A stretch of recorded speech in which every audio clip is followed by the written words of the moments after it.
औज़ु बिल्लाहि मिनश्शैतानिर्रजीम बिस्मिल्लाहिर्रहमानिर्रहीम। अस्सलाम वालेकुम दोस्तों, मैं हूं मोहसिन रज़ा और आप लोग देख रहे हैं virtual student support services YouTube channel. दोस्तों, आज की जो मेरी वीडियो है वो CS403 डेटाबेस मैनेजमेंट सिस्टम की हमारी जो असाइनमेंट नंबर 1 आई हुई है for the semester of spring 2020 उस हवाले से है। दोस्तों, चलिए हम सबसे पहले इस असाइनमेंट की रिक्वायरमेंट्स को देखते हैं। दोस्तों, इसमें हमें जो है एक केस दिया गया है, वो केस हम देख लेते हैं क्योंकि जो है मैं आपको हर असाइनमेंट के सॉल्यूशन में या हर उसमें आपको बताता हूँ कि रिक्वायरमेंट पे फोकस करना इतना ही ज़रूरी है जितना असाइनमेंट बनाने के ऊपर हम लोग फोकस करते हैं। तो आप लोग सबसे पहले रिक्वायरमेंट्स को अच्छे से देखा करें और फिर इंशाल्लाह आप लोग जो है उसका सॉल्यूशन खुद भी बना सकते हैं। केस क्या है? Manual record keeping is a hectic process. For the simplification we are going to develop an application for pharmacy management system named as the pharmacy. कि मैनुअल काम करना जो है वो एक मुश्किल काम है, इसलिए हम एक वेबसाइट बनाना चाह रहे हैं जिसका नाम जो है सिस्टम बनाना चाह रहे हैं, डेटाबेस मैनेजमेंट सिस्टम, जिसका नाम द फार्मेसी होगा। The pharmacy is a system which store data into the database in an organized manner, और इसके अंदर डेटा जो है वो organized manner के अंदर सेव होगा। The pharmacy admin place medicine on shelf on store shelf number in database so that it is easy to find the medicine when required। तो यहाँ पे एडमिन जो है वो सारी मेडिसिन को शेल्फ स्टोर के अंदर जो है नंबर असाइन करके रखेगा, तो उसको मेडिसिन जो है वो ढूंढने में आसानी होगी। To purchase medicine from this system, the user should have a valid doctor prescription. The end user visit the pharmacy website and place an order by filling the order form. After placement of order, the pharmacist verify the prescription provided by the user with the medicine listed in the shopping cart. The medicine are packed and shipped after the verification process. The payment is made through online card. आपकी जो payment है वो online card के through होगी। इसमें हमने करना क्या है? You have to draw the context level diagram. हमने कॉन्टेक्ट लेवल डायग्राम बनानी है। इसके बाद हमने identify entities, attribute and their relationship among entities, और लास्ट में हमें दिया गया draw the entity relationship diagram, और हमने जो है आखिर के अंदर एंटिटी रिलेशनशिप डायग्राम बनानी है। तो दोस्तों, ये हैं हमारी इस असाइनमेंट की रिक्वायरमेंट। बढ़ते हैं हम अपने सॉल्यूशन की तरफ। इसमें सबसे पहले जो है हम लोग ड्रा करेंगे कॉन्टेक्स्ट लेवल डायग्राम। इसको ड्रा करने से पहले मैं दोस्तों आप लोगों को बताता चलूं कि मैंने की टू सक्सेस एक नया यूट्यूब चैनल शुरू किया है जिसके ऊपर मैं आपकी इम्तिहान की तैयारी से रिलेटेड जो है मटेरियल रखने वाला हूँ। उसमें ना सिर्फ मैंने एमसीक्यूज को सॉल्व किया है बल्कि आपको ये भी बताया कि अगर आपके पेपर में कोई भी एमसीक्यूज आ जाए तो आप उसको कैसे सॉल्व करेंगे। तो आप ज़रूर की टू सक्सेस के ऊपर जाएं और वहाँ पे जो मटेरियल अवेलेबल है आप उससे फ़ायदा उठाएं। मैं इंशाल्लाह मिड टर्म का मटेरियल जो है वहाँ पे बहुत जल्द अपलोड कर दूंगा। फाइनल टर्म का कुछ मटेरियल अपलोडेड है ऑलरेडी, तो इंशाल्लाह उससे भी आप फ़ायदा उठाएं और उस मेरे चैनल को भी सब्सक्राइब करें। बात करते हैं हम कॉन्टेक्स्ट लेवल डायग्राम की, और मैं साथ आपको ये भी बता दूं कि मेरी जितनी भी वीडियोस होती हैं वो सिर्फ आइडिया देने के लिए होती हैं कि आपने असाइनमेंट बनानी कैसे है। तो आप लोग उसमें अगर कहीं कोई एडिशन की जरूरत होती है तो आप वो चीजें ऐड कर लिया करें।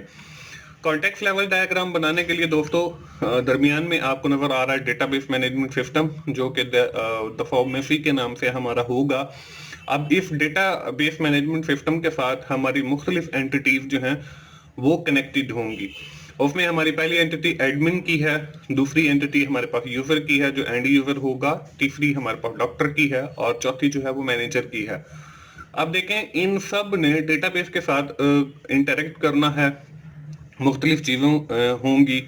अब इसमें देखें, सबसे पहले जो है यूजर क्या करेगा। यूजर जो है वो कोई भी मेडिसिन जो है वो ऑर्डर कर सकता है और डेटाबेस से वापस उसे रिटर्न क्या मिलेगा, वो जो है ऑर्डर रिसीव करेगा इन शेप ऑफ मेडिसिन।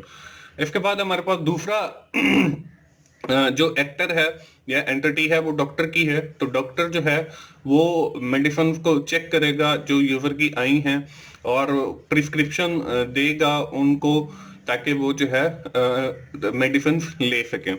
इसके बाद एडमिन है, एडमिन जो है वो इन्वेंट्री लिस्ट तैयार करेगा उस वेबसाइट के ऊपर और जो है सारी चीज़ों को मैनेज करेगा, इसके साथ ही मेंटेन करेगा इन्वेंट्री को।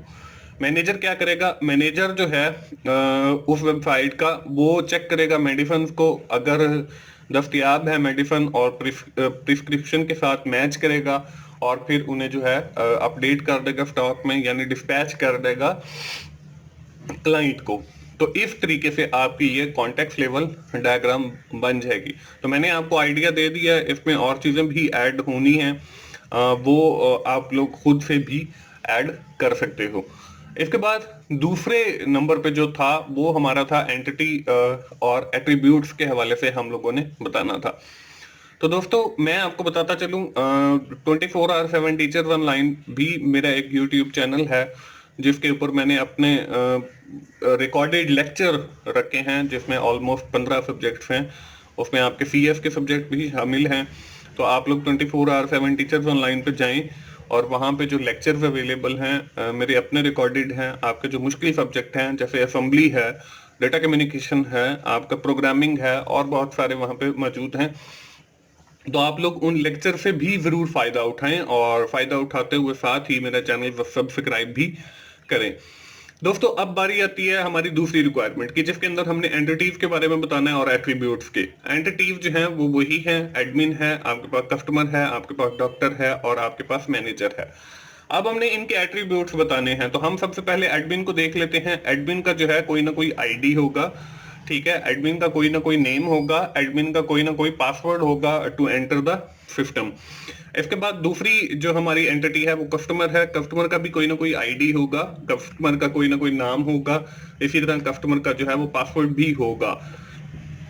यहाँ पे मैंने सिर्फ आपको जो है तीन तीन एट्रीब्यूट शो करवाए हैं, तो इससे ज्यादा भी हो सकते हैं। जैसे आपका कस्टमर का जो है एड्रेस हो सकता है, कस्टमर का फोन नंबर हो सकता है। तो आपने बाकी के जो एट्रीब्यूट हैं वो खुद ऐड करने हैं ताकि आपकी जो असाइनमेंट है वो कॉपी ना कहलाई जाए। तो इसलिए मैं यहाँ पे सिर्फ और सिर्फ आप लोगों को आइडिया देता हूँ असाइनमेंट्स का कि आपने असाइनमेंट्स बनानी कैसे हैं। इसके बाद जो तीसरी एंटिटी है उसके में हम देखें, मैनेजर है, मैनेजर का एक कोई ना कोई आईडी होगा, इसी तरह मैनेजर का भी कोई ना कोई नाम होगा, इसी तरह मैनेजर का भी पासवर्ड होगा to enter into the pharmacy system. इसी तरह आपके पास डॉक्टर की एंटिटी आती है।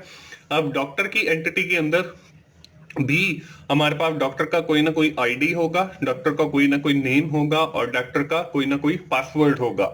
तो ये हैं दोस्तों हमारे पास चार एंटिटीज, जिसमें आपके पास कस्टमर है, एडमिन है, डॉक्टर है और मैनेजर है। और जरूरी नहीं है कि सिर्फ यही चार हैं, और भी हो सकती हैं। तो आप लोग इसको जो है, मेरा मकसद इस वीडियो को बनाने का यही है कि आपको आइडिया दे सकूं। इसके बाद आगे जो है आखिर के अंदर हमें कहा गया है कि you have to draw the entity relationship diagram. अब देखें, हमने पिछली जो सेकंड रिक्वायरमेंट थी इस असाइनमेंट की, उसके अंदर जो है वो एंटिटीज को आइडेंटिफाई किया और उसके साथ ही उसके जो एट्रीब्यूट थे उनको भी आइडेंटिफाई किया। तो पहले हम वही जो है, जो हमने सेकंड रिक्वायरमेंट की है उसमें देखें, हमने ये एंटिटीज लिखी जिसमें एडमिन, डॉक्टर, कस्टमर और मैनेजर है। ये लिखने के बाद उनके एट्रीब्यूट लिखे, पहले एडमिन का आईडी, नेम और पासवर्ड, फिर इसी तरह कस्टमर का आईडी, नेम और पासवर्ड, फिर इसी तरह मैनेजर का आईडी, नेम और पासवर्ड, और फिर डॉक्टर का आईडी, नेम और पासवर्ड। अब इसके बाद जो है हम लोगों ने इनके दरमियान जो है वो रिलेशनशिप को शो करना है और this will make the entity relationship diagram. उसके बाद जो है आपकी ये एंटिटी रिलेशनशिप डायग्राम बन जाएगी। आप देखें, एडमिन का जो है रिलेशन वो कस्टमर के साथ भी है, तो यहाँ पे मैंने शो कर दिया है कि एडमिन जो है वो मैनेज कर रहा है कस्टमर को, बल्कि यूजर्स को जो है वो सारे यूजर्स को, डॉक्टर को भी मैनेज करता है, कस्टमर को भी और मैनेजर को भी। उसके बाद आपका एडमिन का जो उसके बाद हमारे पास जो है एडमिन का रिलेशन वो डॉक्टर के साथ भी है। अब यहाँ पे हमने वो रिलेशनशिप भी बताना है। तो यहाँ पे देखें, आपको ये एक हल्की सी लाइन नजर आ रही है, दैट रिप्रेजेंट द वन, कि एक एडमिन जो है वो बहुत सारे कस्टमर को मैनेज कर सकता है। इसी तरह एडमिन का रिलेशन डॉक्टर के साथ भी है, तो यहाँ से भी हमने एक लाइन ड्रा कर दी है। और यहाँ पे जो है इसका जो है एडमिन इज आर डॉक्टर, कि डॉक्टर जो है वो एक एडमिन भी हो सकता है और एडमिन जो है वो एक डॉक्टर भी हो सकता है। तो इसमें यहाँ पे जो रिलेशनशिप दिखाया गया है वो 1 और 1 का है, मतलब एक डॉक्टर जो है वो एक एडमिन हो सकता है। इसी तरह आपका जो डॉक्टर का है रिलेशन वो कस्टमर के साथ भी है, तो यहाँ से मैंने एक लाइन जो है वो कस्टमर के साथ मैच कर दी है। अब यहाँ पे जो है वो चेक, डॉक्टर जो है वो कस्टमर को चेक करेगा और प्रिस्क्रिप्शन देगा। और इसमें जो है आपका मैनी टू मैनी का रिलेशन है, यानी बहुत सारे डॉक्टर जो हैं वो बहुत सारे कस्टमर्स को चेक करेंगे, या कोई भी जो डॉक्टर है वो किसी भी कस्टमर को चेक नहीं करेगा। इसी तरह आपका जो कस्टमर का रिलेशन है वो आपका मैनेजर के साथ भी हो सकता है। तो इसमें भी जो है मैनेजर जो है वो डिलीवर करेगा कस्टमर को उसकी मेडिसिन। तो यहाँ पे भी जो है मैनी टू मैनी का रिलेशन है, कि यहाँ पे बहुत सारे जो मैनेजर हैं वो बहुत सारे कस्टमर्स को डील करेंगे, या कोई भी मैनेजर जो है किसी भी कस्टमर को डील नहीं करेगा।